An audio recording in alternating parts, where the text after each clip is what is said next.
Okay. Well, I don't know if the Nuggets listened to our roast of them, but Calvin Booth and Michael Malone have been fired. Let's talk about it. Before we get into it, I want to thank you for watching this video. You can find me online at Ravon Hackshaw. And yeah, this is Four Corners.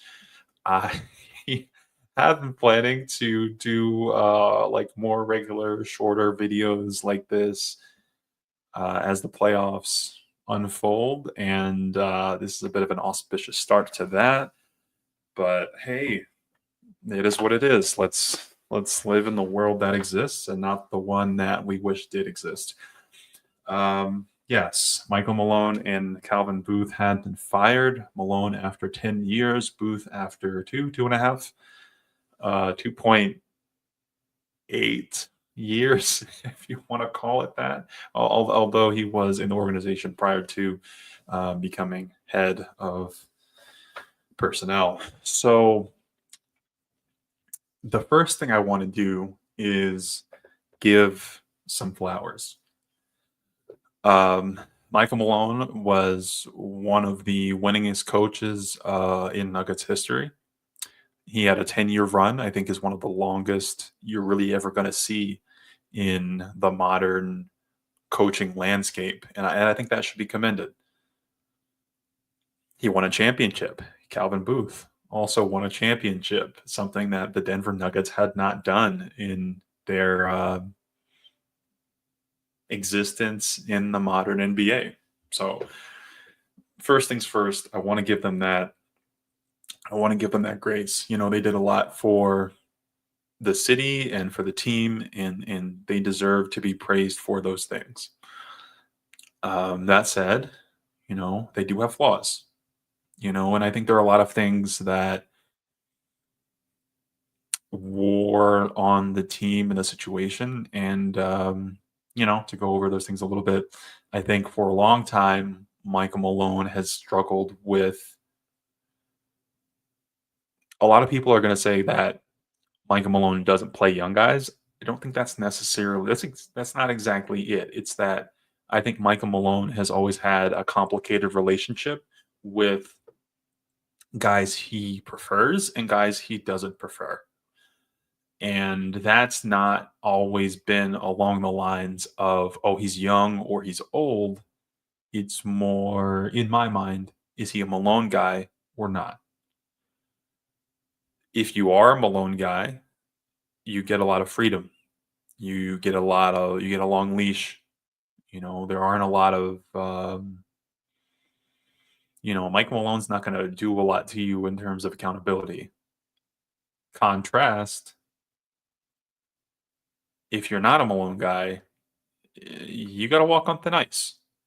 You know, you got to be thoughtful about every shot you take, every defensive possession you engage with, every box out. You know, every are you there for the summer workouts in the place that Michael Malone wants you to be in, doing the things Michael Malone wants you to do. Are those things necessarily going to be good for you, or good for the team, or good for your career, or you know, that's not necessarily true, but they are what he wants, and he rewards guys who do what he wants. And I think that can be frustrating. You know, I think it can be frustrating for some guys, and I think it can also be a struggle for the confidence of his players. And I think that's always has been something that they've struggled with. Is like I don't think the guys around the core, the non-Jokic guys in particular, um, Jamal feel you know, he is kind of close. He's so close to the core that I think he has a lot of leeway. Um, Aaron Gordon, Michael Porter, you start to see that security wane, and even more so with everybody else except for Russell Westbrook and or some of his favorite veterans, your Jeff Greens, for example, your Will Bartons, for example. You're going to play a lot, and you can kind of do whatever you want. But if you're one of those other guys, you I think he's always struggled to empower his players, to instill that confidence, because I don't think it's that they lack talent, but why do why can't the Nuggets shoot well? I don't think it's because they can't shoot. It's because they just look so. He produces tepid players. I think that's just something that he struggled with. On top of that, I think he's had a hard time managing um, the health and energy and wellness in a long-term context in a way that's synergistic with development and that preservation. I guess it's that we talked last year about him reaching the end of the regular season with a team and a set of starters and a set of core key role players on the bench who are exhausted, who are burnt out. And that's just something you can't have. There's a reason why people are really critical of guys like Tom Thibodeau. And it's that you might exceed your win total expectation every single year, and coaches like that do. But by the time you get to the playoffs, how do you elevate when you lack that extra gear, that extra burst? And when so much of the focus is on defense, hustle, rebounding, the offense will take care of itself. That was a quote that always stuck with me for Michael Malone, that offense doesn't take care of itself. And even more so, offense and defense, they're connected. That when you play offense in a haphazard, in a thoughtless way, when you're not being intentional about what you're doing, you don't have core concepts that you're focusing on, you don't have you're not limiting turnovers, you're shooting shots that put your team in a compromised position, you're not playing in the flow of the game, you're not producing high quality reps. Every basket that the Nuggets score, especially these days, feels like a slog, feels like a struggle, feels like someone, usually Jokic, had to do something heroic to do it, to get that basket. And I have to wonder if that's also, Michael Malone, a guy who I think about his tenure in Cleveland, where he coached LeBron James, not as a head coach, but as an assistant. And I think that was a similar scenario for him in that first LeBron tenure, is that everything else seemed to take care of itself because you have LeBron. But I think that ultimately creates real limitations for how well and how far you can go in the playoffs. And it creates a huge burden for that superstar. And in a similar way, that early Cleveland Cavaliers team overburdened LeBron, I think the Nuggets have overburdened Jokic. That, okay, we can criticize him for not being the defender we wish he was, but how can you ask him to do so much offensively? How can you ask him to be the entire offensive system, a system that doesn't operate or function or produce anything without him?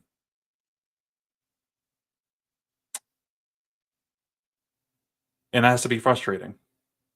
That has to be frustrating because that also cuts at the ankles of the very things that are supposed to be the focus: the defense, the rebounding, the hustle, the control.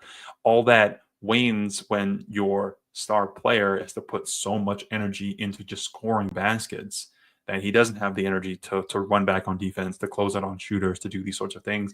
And that ultimately sets an expectation and a standard that is untenable for the rest of the team. So now Aaron Gordon and Mike and Jamal and whoever else it might be, they make mistakes, and it's whatever. I'll get, my bad, a raised hand, and we move on. But that's not okay either. And how do you change that? I think you kind of have to get better offensively. You got to get more creative offensively. The offense needs to function without Jokic needing to be a hero. If you want defense, you got to make offense less of a slog. That's what I think, and I think those are things that Michael Malone struggled with throughout his tenure in Denver, especially after the departure of Chris Finch. I think there was a lot of offensive degradation over time where things got increasingly stale and increasingly repetitive. So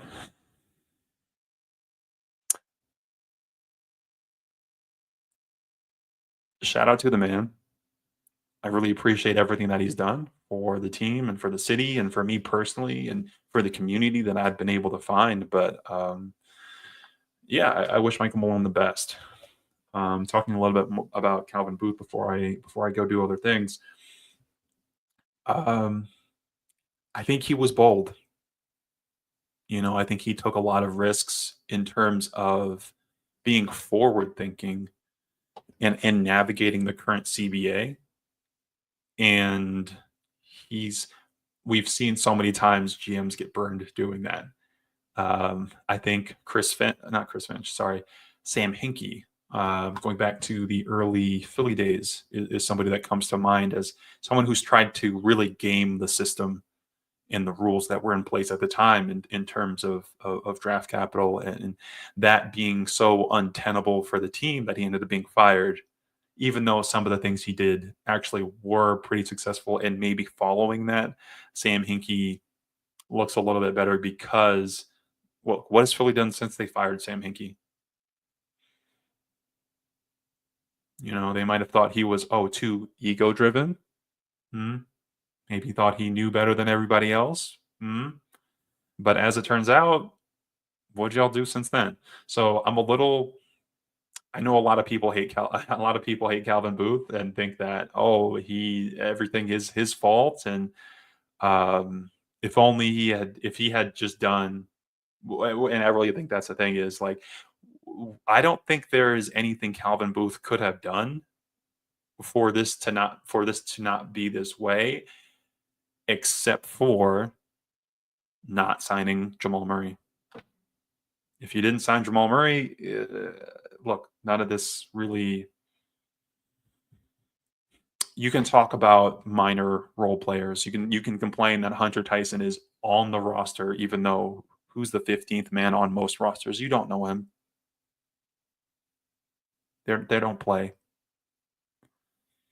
That said, you can be upset about those things, but they're really small pieces to the entire puzzle. And the reality is that this team was built around a core four players who were infinitely synergistic. That they're so complementary. I don't think you can pull out any one part. Talking about the surrounding cast of Jokic, Jamal Murray, Michael Porter, Aaron Gordon, you can't take away Jamal Murray because you need that lead guard production and that complementary on ball shooting threat. You need Aaron Gordon because you needed defense to link all these guys together.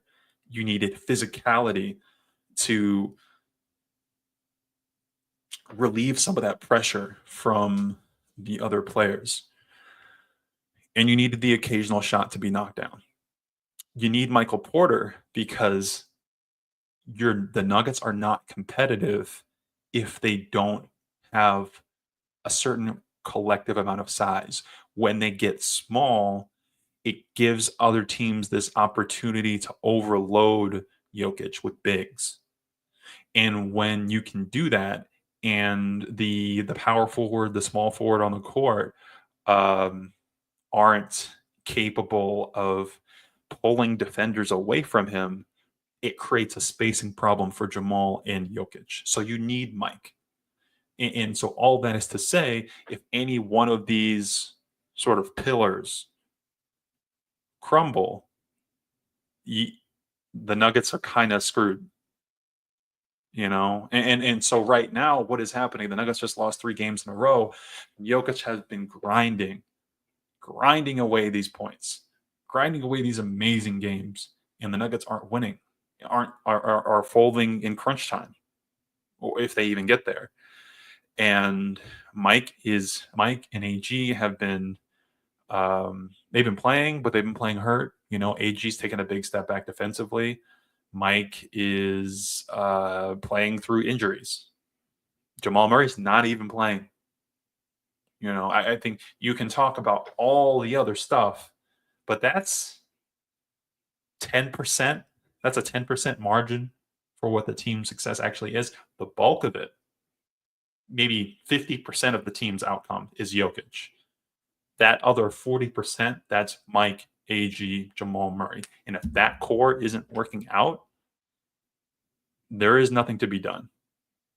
And if Calvin Booth has this plan that is going to constantly supplement that core with draft picks and guys on two ways in sort of older collegiate players,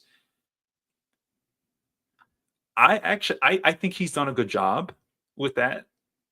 Christian Braun, Peyton Watson. Everybody hates Zeke, but Zeke can play. Zeke can do and play and do the things that the team needs in the roles that they need it. They need somebody who can defend and switch, hit the occasional three, go stand in the corner. Zeke can do that. It's something I wish he would get more credit for. That, hey, as it turns out, Jalen Pickett can play. Or if you're looking for backup guard minutes who are trustworthy, who are stable, who are going to allow your stars, your lead players, your leadership to do their jobs, that's Jalen Pickett. You wanted a veteran? I mean, he did get you Russ. You needed Reggie when he was here. Jamal, and all that ties into the fact that, hey, Jamal Murray's just not always healthy. If Jamal Murray was as healthy as you wish he was, you wouldn't see such high minute totals for your Russell Westbrooks, your Reggie Jacksons, and maybe they're not burning out in the way that they have been. Your Jeff Greens. You can't ask 36-year-olds to show up and play heavy minute totals every night on a regular basis. So if I'm going to be honest, I don't think there's a thing Calvin Booth could have done to improve the situation either. You can say, oh, well, if you had brought back KCP, I don't think he's fixing this. Unfortunately, KCP is also getting older, and maybe there's some there, as we talked about before, there's some mental and emotional approach aspect that you're lacking with that. But at the same time, you can say like, oh, you need vets. You have Nikola Jokic, Jamal Murray, Aaron Gordon, and Michael Porter. They've been in the league for somewhere between 5 and 10 years. They are vets. They should have this. You shouldn't need a babysitter to sit and say, oh, well, we need to hold ourselves accountable defensively as more than just my bad guys.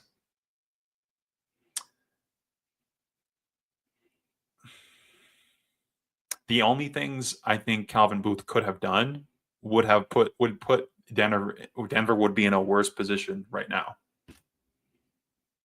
KCP being here would not mean Jamal Murray is healthy. Would not mean Michael Porter is healthy. Would not mean Aaron Gordon is healthy. And they're all optimized and doing their jobs. But KCP being here would mean that you're over the second apron.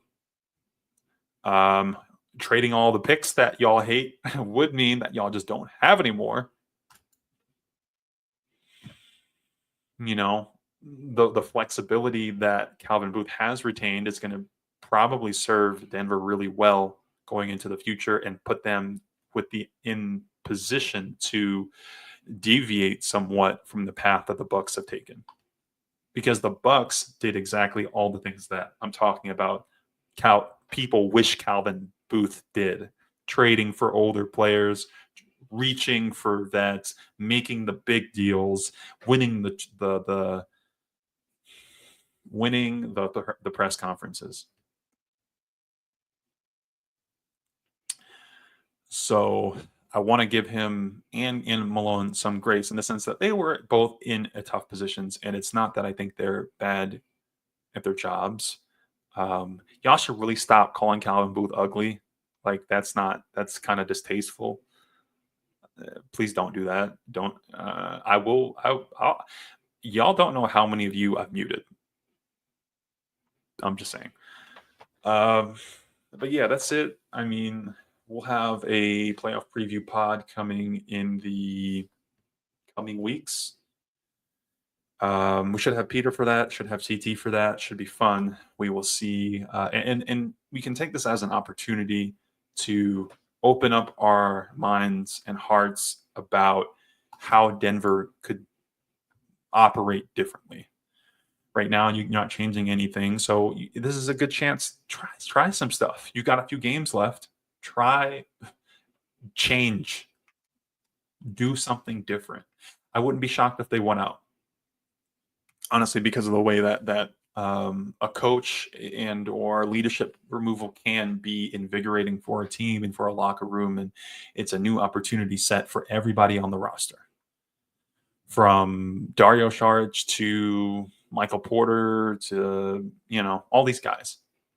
They've got a chance to. There's somebody else in charge and who they can win over and kind of impart the idea that they can be useful players in. So I think we're going to get a lot more energy. That's just my guess down the stretch. And we'll see what happens. You've still got all guys. I think they have the talent to do everything I've said they have the talent to do all season. When Jokic, Jamal, Mike, Aaron, when they're on the court playing together, playing hard, caring, they have been unbeatable. And so what I will say is, don't forget that still exists. That potential is there. You still have permission to enjoy the rest of the season. And don't stress too much, because honestly, at the end of the day, it is just a game. And we are also living in a time that it's not just the Nuggets season that is uncertain. It's the entirety of life in the United States right now is uncertain. So appreciate what you have at the time you have with the people that you have it with. And I will see y'all next time.